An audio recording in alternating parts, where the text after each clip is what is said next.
Life is a trip.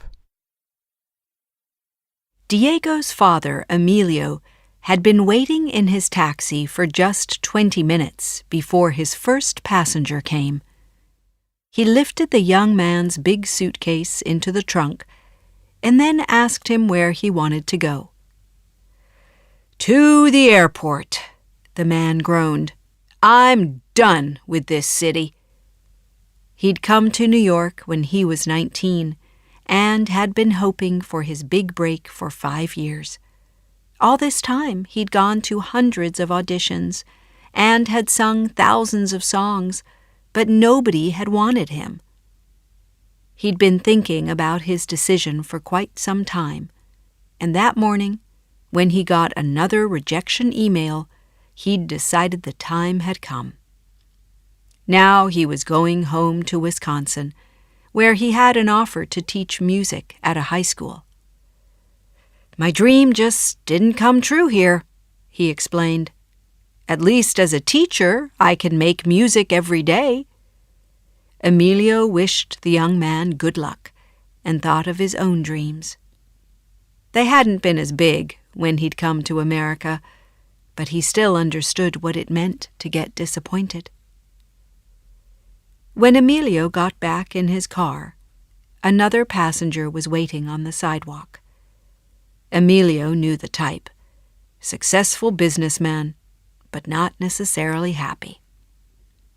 The man gave Emilio an address on Wall Street. And then something surprising happened. The man started talking to him, asking him questions. Emilio told him about his son, Diego, and how he and his wife had such big hopes for him. They'd been saving for his education since he was born, working 2 jobs each, and now Diego said he wanted to be an entertainer. Emilio was sure this rich businessman would understand how disappointed Emilio felt. However, when they arrived in Manhattan, the man said something completely different. "Let your son follow his dreams. It's better to have a son with dreams you aren't happy about than not to have your son at all." He pressed a large bill into Emilio's hand and quickly got out of the taxi without his change.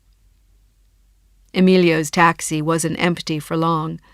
2 teenage girls and about 20 shopping bags got in.